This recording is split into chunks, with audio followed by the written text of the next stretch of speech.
अस्सलाम वालेकुम guys, welcome to my channel the chemistry unspoken. जो आज का हमारा वीडियो का टॉपिक है उसमें हमने बोहर्स एटॉमिक मॉडल को डिस्कस करना है। ठीक है, डिस्कवरी उसकी कि हमारे पास कैसे उसकी डिस्कवरी हुई, फिर कौन से पॉइंट्स जो हैं वो बोहर ने आइडेंटिफाई किए और बोहर एटॉमिक थ्योरी से हमें एटॉमिक स्ट्रक्चर के बारे में क्या पता चलता है। ठीक है, तो फर्स्ट ऑफ ऑल हमारे पास आ जाती है डिस्कवरी। नील बोहर एक साइंटिस्ट थे।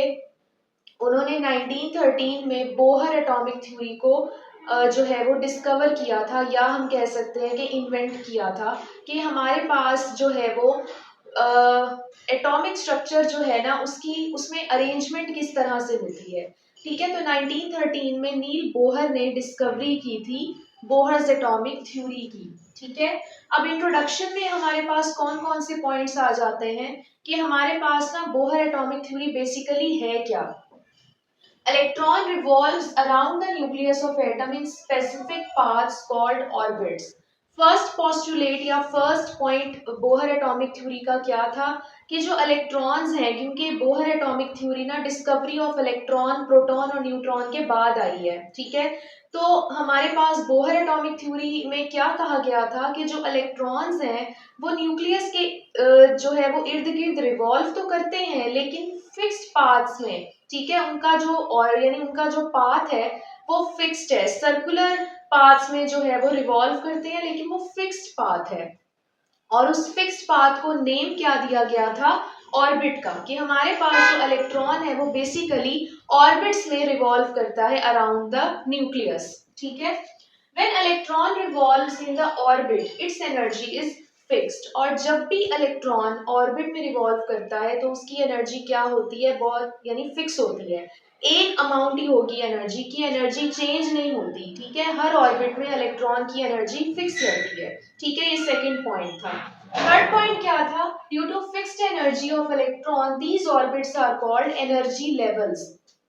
अब इन ऑर्बिट्स को क्या कहा जाता है, एनर्जी लेवल्स, क्योंकि इलेक्ट्रॉन की एनर्जी इन ऑर्बिट्स में क्या होती है, फिक्स होती है। तो तीन हमें पॉइंट्स जो है वो बोहर एटॉमिक थ्योरी ने हमें एक्सप्लेन किए कि हमारे पास जो बोहर एटॉमिक थ्योरी है वो बेसिकली यानी रिवॉल्व किसके इर्द गिर्द करती है, एनर्जी लेवल के इर्द गिर्द। कि हमारे पास जो इलेक्ट्रॉन्स हैं वो ऑर्बिट्स में रिवॉल्व करते हैं, उन ऑर्बिट्स को एनर्जी लेवल्स भी कहा जाता है। क्यों कहा जाता है, क्योंकि इलेक्ट्रॉन की जो एनर्जी है वो उन ऑर्बिट्स में क्या होती है, फिक्स्ड होती है। ठीक है, तो ये इंट्रोडक्शन था, ये बेसिक यानी बेस थी बोहर एटॉमिक थ्योरी की, जिसकी बेस पे हमने आगे जो है वो इसको एक्सप्लेन करना है। अब नेक्स्ट हमारे पास आ जाते हैं पोस्टुलेट्स, कि हमारे पास अब इस इंट्रोडक्शन से यानी बोहर एटॉमिक थ्योरी से हमें क्या पता चलता है, कौन कौन से कंक्लूजन्स हमने यहाँ से निकाली हैं। तो फर्स्ट हमारे पास है the energy levels are also called shells. अब पहले हमने ये कहा कि इलेक्ट्रॉन का जो पाथ है वो फिक्स्ड है, उसे ऑर्बिट कहा जाता है। ठीक है, फिर उन ऑर्बिट को हमने कहा कि उन्हें एनर्जी लेवल भी कहा जाता है क्योंकि इलेक्ट्रॉन की एनर्जी उन ऑर्बिट्स में फिक्स होती है। फिर हमने क्या कहा कि अब वो जो एनर्जी लेवल्स है ना उन्हें एक और नाम दे दिया गया, किसका, शेल्स का। ठीक है, और हर शेल में जो है वो डिफरेंट सब शेल्स भी होते हैं। ठीक है, तो each shell is divided into sub shells. तो ये नेक्स्ट पोस्टुलेट है कि हमारे पास हर शेल को छोटे छोटे कंपार्टमेंट्स में डिवाइड किया गया है, जिनको हम सब शेल्स का नाम देते हैं। ठीक है, इलेक्ट्रॉन जो है वो शेल में प्रेजेंट होता है और हर शेल का अपना एक रिस्पेक्टिव क्या होता है, सब शेल। तो इलेक्ट्रॉन की जो यानी हमारे पास हम कह सकते हैं लोकेशन होती है वो हमें शेल से और उसके सब शेल से हम पता लगा सकते हैं। ठीक है, अब नेक्स्ट हमारे पास एक यानी फिगर है, आपकी बुक में भी ये बनी हुई है कि हमारे पास जो एटम होता है ना उसमें शेल्स की अरेंजमेंट किस तरह होती है।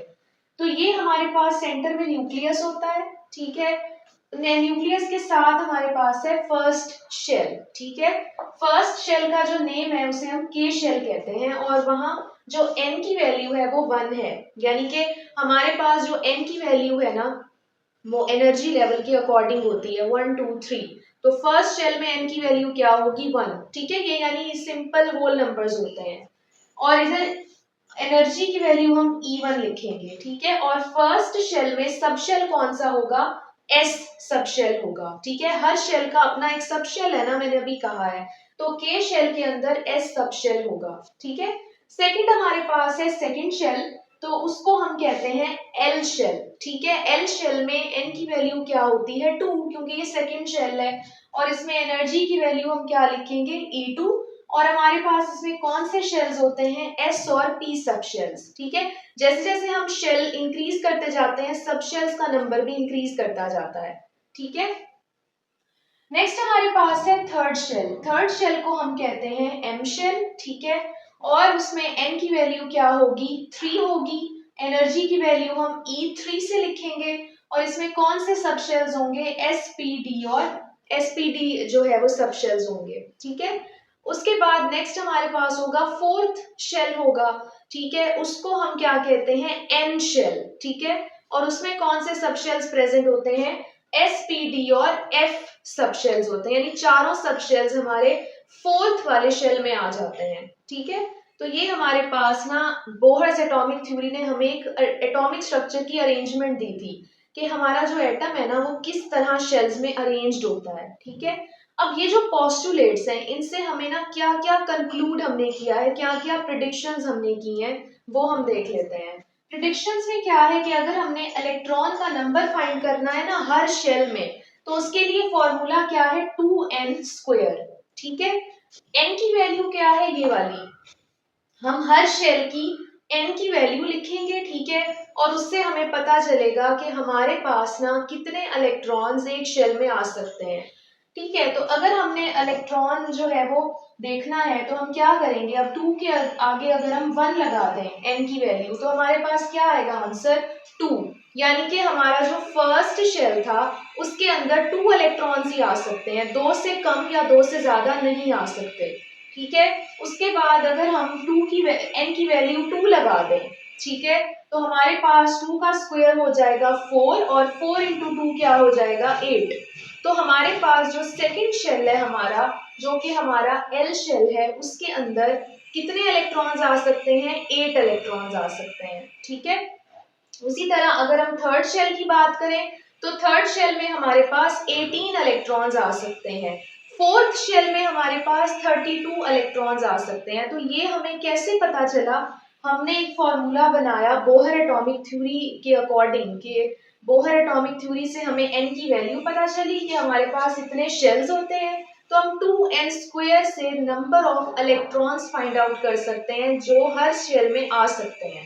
ठीक है, उसी तरह हमारे पास हर सब शेल के नंबर ऑफ इलेक्ट्रॉन्स कितने हैं, s के अंदर 2 इलेक्ट्रॉन्स आ सकते हैं। ठीक है, ये जब हम इलेक्ट्रॉनिक कन्फिग्रेशन पढ़ेंगे ना तब आपको सही समझ आएगी कि हम ये क्यों कर रहे हैं। क्योंकि इलेक्ट्रॉनिक कन्फिग्रेशन जब हम करते हैं ना तो हम नंबर ऑफ इलेक्ट्रॉन की फिलिंग करते हैं रिस्पेक्टिव सब शेल में या उसके शेल में।